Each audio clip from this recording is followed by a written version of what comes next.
Hey, ça fait un petit moment que j'avais pas fait de vidéo, mais là j'ai pas pu résister avec la sortie des deux nouveaux jeux de Emmanuel Iger. Je voulais en parler un petit peu. Donc on commence avec le tarot Minchiate que vous avez peut-être déjà vu passer. Donc c'est sorti aux éditions Trajectoire et ils ont eu la gentillesse de m'en envoyer un exemplaire. Donc du coup je vais pouvoir vous en parler plus précisément et je suis très content. Donc Emmanuel Iger, je vous en ai déjà parlé, j'ai fait son interview sur la chaîne. Sur ce tarot, elle travaille avec Isabelle Nadolny, que j'ai aussi interviewé sur la chaîne, que j'apprécie énormément, puisque c'est elle qui a écrit le livre sur l'histoire du tarot. Un livre que j'aime beaucoup, qui m'a servi de source pour ma vidéo sur l'histoire du tarot. Et j'aime beaucoup son travail de toute façon.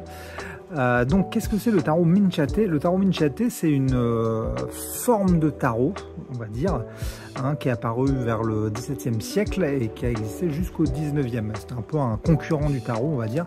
Donc, c'était avant tout un jeu de cartes, mais qui était aussi utilisé pour la divination. Et la particularité de ce tarot Minchiate, enfin de ce Minchiate, puisque c'est pas vraiment un tarot, c'est qu'il a 41 arcanes majeures au lieu de 21 sur le tarot classique. Alors, pourquoi 41? Parce que non seulement on va retrouver les cartes qu'on retrouve globalement dans le tarot, c'est-à-dire le diable, le pape, l'empereur, etc. Mais en plus de ça, on va retrouver les signes astrologiques, c'est plutôt vers la fin, voilà, donc le lion, le capricorne, les gémeaux, j'imagine. Et aussi les 4 éléments et les vertus que sont la foi et je sais plus quoi. Le style, du coup, est très médiéval, on va dire. On a vraiment le style des premiers tarots, un peu comme le tarot de Marseille, de toute façon, ou les versions un peu plus anciennes, enfin le Camoin par exemple. Donc et là, ce sont toutes des illustrations qui ont été recherchées par Emmanuel Iger et qui ont été retravaillées pour essayer d'être le plus propre possible et imprimable. Donc du coup, ça permet d'avoir une réimpression de ce jeu en fait qui avait un petit peu disparu, on va dire. La particularité de ce jeu, c'est que c'est un jeu de cartes, donc non seulement vous trouverez les règles à l'intérieur du livret, mais en plus vous avez un petit ajout de cartes pour calculer les points en fait. Ce que j'apprécie moi tout particulièrement, c'est cet énorme livret très très complet et où on va retrouver notamment beaucoup le travail d'Isabelle Nadolny en fait, notamment avec les références historiques et tout le descriptif des cartes en fait, toute l'explication. Donc vous aurez à la fois le côté divination, avec le côté forcément astrologie, puisqu'on retrouve les signes astrologiques. Donc ça c'est une partie qui me parle pas forcément, mais à côté donc il y a tout le côté très voilà, historique, que moi j'aime beaucoup, qui permet de replacer un peu le jeu dans son contexte, comme je l'avais fait dans la vidéo sur l'histoire du tarot. Après, voilà, vous avez toutes les interprétations, les significations, et à la fin, comme je vous disais, le système de jeu, si vous avez envie de jouer, voilà, la règle du jeu historique, en fait. Donc, si vous avez envie de tester ce jeu de cartes tel qu'il était à l'époque, c'est toujours marrant de voir ces jeux comme ça.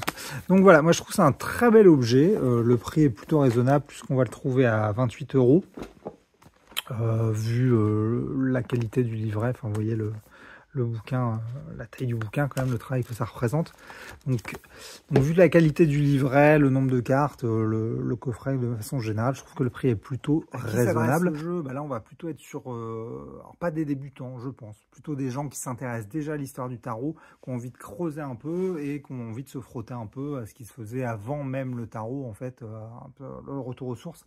Donc je pense que c'est plutôt pour des gens qui ont déjà un pied dans le tarot et qui ont envie d'améliorer leur connaissance cet outil en fait. Ça parlera peut-être plus aussi aux gens qui ont une sensibilité ésotérique, parce que comme je disais, il y a tout ce côté signe astrologique, etc. Moi j'avoue que c'est des choses qui ne me parlent pas de façon factuelle, mais que j'aime bien de façon scénaristique en fait. C'est-à-dire que c'est tout un historique qui est très enrichissant et qui est très intéressant à utiliser pour raconter des histoires en fait. Et en général, Emmanuel Iger a tendance à se détacher aussi de tout ce côté un peu magique, ésotérique, et plutôt à l'utiliser d'une façon créative en fait. Enfin, en tout cas, c'est un très bel objet. Je suis plutôt content qu'il ait sorti. Ça va rejoindre ma ludothèque historique en fait, à côté des jeux vraiment très connoté dans l'histoire du tarot. Donc c'est un peu mon chaînon manquant, on va dire, quelque part. Donc n'hésitez pas à aller jeter un œil à ce tarot si ce côté histoire du tarot vous intéresse en fait. Et même ne serait-ce que par rapport au livret, donc pour en apprendre plus un peu sur cet univers qui est très très riche et qui remonte à très très loin. Donc voilà, ça c'est le premier tarot que Emmanuel Iger vient de sortir, enfin non, premier jeu on va dire qu'Emmanuel Iger vient de sortir là en octobre. Et je ferai une autre vidéo très prochainement pour parler de son autre jeu qui vient de sortir aussi aux éditions 404 et qu'ils ont eu la gentillesse de m'envoyer aussi. Donc alors encore merci aux éditions Trajectoire, à Emmanuel Iger et à Isabelle Nadolny. Je vous recommande leur travail à toutes les deux, hein, j'adore vraiment ce qu'elles font. Et puis n'hésitez pas à jeter un œil à ce tarot Minchate.